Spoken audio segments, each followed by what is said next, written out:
Hi, this is Erica DeVito, and this is my IT65 Spring 2022 final project. And I come to you from the beautiful wilds of Yosemite Valley today. Just kidding. Anyway, my project is focused on California's fire water story. And I know that this is probably a bit of a dead horse that a lot of people have attempted to beat. But I am going to try to bring some interesting Tableau features to the table in terms of the water and fire story. So I will go ahead and share my screen and get myself into presentation mode. So I know there's a lot going on here. I'll just kind of take you counterclockwise from top left over here. The goal of this particular dashboard is really just to talk a little bit about one particular source of water. California gets water from a lot of different places. It gets water from the Colorado River Basin. There are a lot of underground aquifers and water sources as well. They're mostly, a lot of them are privately owned by agricultural entities in California. But today I'm going to focus on above ground reservoirs, our biggest dams. And so my husband happens to work for a water company, and I said, hey, where can I find this data? And sure enough, there are all sorts of places, as our instructor has mentioned, where you can get California public water data. So I went to the water boards to get this, and you can go dam by dam. It was a little bit tedious, but I pulled the data out and I grabbed the top 10 reservoirs and thought this would be an interesting thing to look at, because we often hear in the news, the Folsom Reservoir is, less than half full, or 30% full, 40% full. So we're talking about percentage full as something that people are commonly looking for, like how much water do our reservoirs hold? And what I did is I took those cumulatively as measured in a measure that they use called acre feet. So if you can envision what a 1 acre property looks like, and if you flood it with a foot deep of water, that's what an acre foot is. So as you can see here, these reservoirs hold a lot. And what I've done here is I put the top 10 reservoirs in, starting from March of 2016. And I've gone all the way up until the very last data point. I just updated this last night for April. And you can see that the storage acre feet as of April for the top 10 reservoirs is about 10,690 acre feet. And we were saying again, what does that mean? So another way to visualize this is an acre foot is about 326,000 gallons of water. So it's a lot of water. But you can see that there's definitely a trend going on here when you follow the dot down this time trend. And we can see we dropped below this reference line, which we're calling the half full mark. So what I did is, again, I went back into the data sheet. I took the baseline volume that all these reservoirs are supposed to hold, with Shasta, Oroville, Folsom, et cetera, and I said, okay, so all of them together should hold, when full, close to about 11,031,689 acre feet. And we've dropped down since the middle of about 2021, and we're quite a bit below half full for these top 10. And just for fun, I said, well, what happens if it follows the same pattern over the next year? And that's what the little forecast is here in red. And the band around that also indicates the variability. So again, every time you take past data and you infer about what's going to happen in the future, you're going to get a variability around that. So band of uncertainty. But again, it's a little concerning. Should we really be concerned? That's a question for you guys to answer. So we as consumers use probably a small portion of California's total water supply. Most of it actually is used for agriculture. And, these dams can be released at particular intervals and are human controlled. So we can release the necessary amounts of water, for example, when we encounter drought conditions, things like that. So it's just something interesting to look at. The second aspect of this dashboard is something called the DCSI. So I wanted to dig a little bit deeper into something called the Drought Coverage and Severity Index. And this is kind of a neat metric. It's one number that kind of wraps up how much of a particular area is experiencing drought. And there are drought levels that are typically denoted D1 through D4, and D4 is really bad. Like, so if you measure that numerically, they're measuring the percent of a particular area. In this case, it's done by county.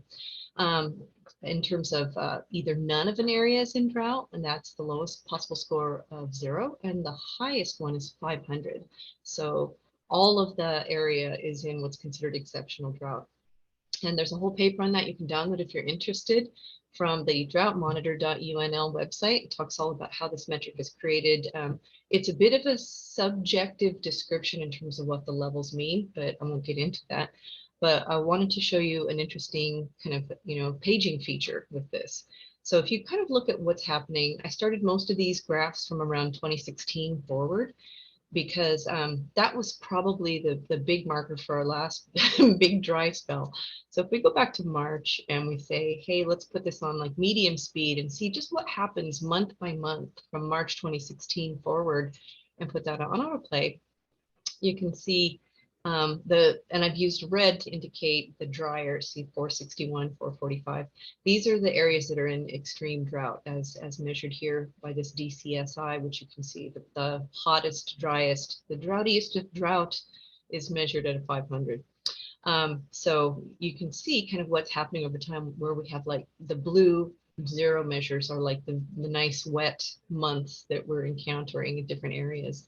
One thing that's interesting to look at when you watch this animation over and over, I'm going to go ahead and speed that up a little bit, is that you start to see these drought patches occurring in kind of similar areas, a lot of it around the Central Valley where a lot of our farming is done, and in Southern California where it's typically drier anyway. But you noticed as we get into, like, for example, I'm going to slow this down here. I'm gonna back this right up to last year when things started to get really, really dry. Remember, we had those like heat dome events all up and down the western half of the US. So if we go back to June, what do we notice here? So an interesting question is, are the locations that we see extreme drought changing over time? And they are, in fact. It used to be something that we see like Eastern Sierras, we see Central Valley, we see Southern California, and now we're seeing, as of like June, July of last year, 2021, that, most of California is in an extreme drought state here, with the exception of a few counties. So that is kind of an interesting way to look at how things change over time. The third aspect here, not to be completely doom and gloom, but I have dogs. I like to take my dogs for walks, and we like to go to places where there's water. And so toxic algae bloom turns out to be a real big problem for dogs, obviously. It's toxic for humans too. And this is something that's been happening more and more in California. Oops, I'm out of time. Okay, I'm going to keep going. So just real quickly, toxic algae bloom. I did another pagination here to show you. Events are reported and classified all over California whenever a toxic algae bloom shows up in a body of water. And the interesting thing about this is they also put in this database, this is on the data.ca.gov website for surface water, freshwater home flow algae blooms. They also have a follow-up indicator as to whether or not the issue has been resolved. And we want to see that as, homeowners, dog owners, people who want to use these water bodies in California. But it does seem to be a bit of a challenge. So in 2015, there was one event, and we'll put this on high speed FedEx style. You can see what happens over time. More and more red dots show up. Those are unresolved events. And, landing us in 2022, we again have quite a few unresolved toxic algae blooms, things that are happening over and over again. So just water bodies that are not very safe for people to use. The next thing I want to talk about, I'm way over time, but I do want to show you a couple things here on the fire page. This is another big issue that it concerns a lot of Californians and people in general, of course, but we have more than our share of challenges with fire. So counterclockwise from top right over here, we've got from the CAL FIRE website, the government stats page up here is how much money we spend suppressing fires. And you can see here that there's definitely a trend from 2016 forward that we're spending more and more money every year. and quite a bit more money, as we saw, that sort of reflected what we saw in the drought monitor map, that in, the middle of the summer in 2021, almost the entirety of California was in extreme drought. And, you can't say that they're unrelated, but this is, again, observational data. So we can't make a cause and effect conclusion entirely either. But you do see that we're spending, $1.7 billion suppressing fire. And kind of the interesting question I have for you guys is, what do you think is the likelihood that Californians are going to end up spending over $3 billion annually to suppress fires by the end of 2023? And this last little box and whisker area here is actually forecast, because we're not done with 2022, but we started getting fires early on in the season, and spending money on that. So it looks like it might be pretty likely that we're going to be spending at least by 2022, 2023, over $3 billion a year suppressing fires. So that's not prevention, that's just going after the fires that have broken out. The Pareto chart quickly on the bottom left is, this is from our favorite Italian economist, Vilfredo Pareto, who said, in Italy, there's this great model that 20% of the people own 80% of the wealth, and he kind of generalized that rule. So it can be used in a lot of different scenarios here. Here we've got fire structure damage. So when you look at, there are different ways to classify how bad a fire is. You can cause human loss, structure damage, acres burned.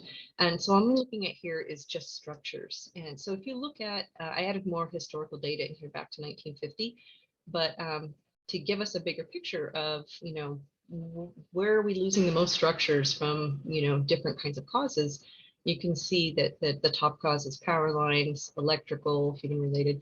So the question I have for you guys is, what are the top 3 causes here, and what do they have in common? So I'll leave that for you guys to figure out. And the very last chart is a similar snapshot, but again, it's only looking at the snapshot from 2016 to current day. And it's California's most destructive fires as measured by structure loss. And one big icon shows up in the middle there, and that is the Camp Fire.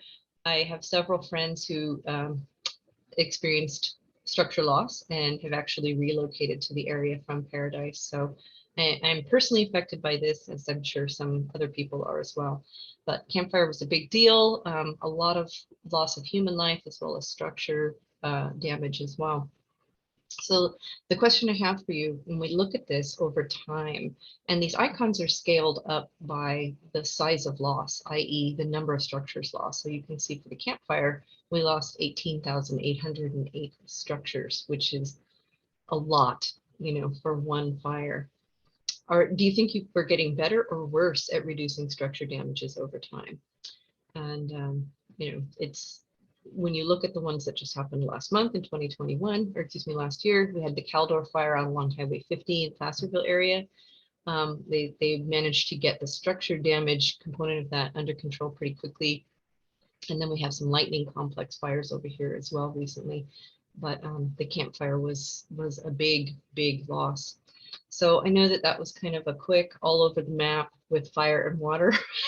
I'm personally very passionate about these 2 topics. I wanted to share some Tableau goodies with you. And I have no idea what to expect from the rest of the presentations. I look forward to seeing what everyone else has got going. All right, thanks everyone. Bye.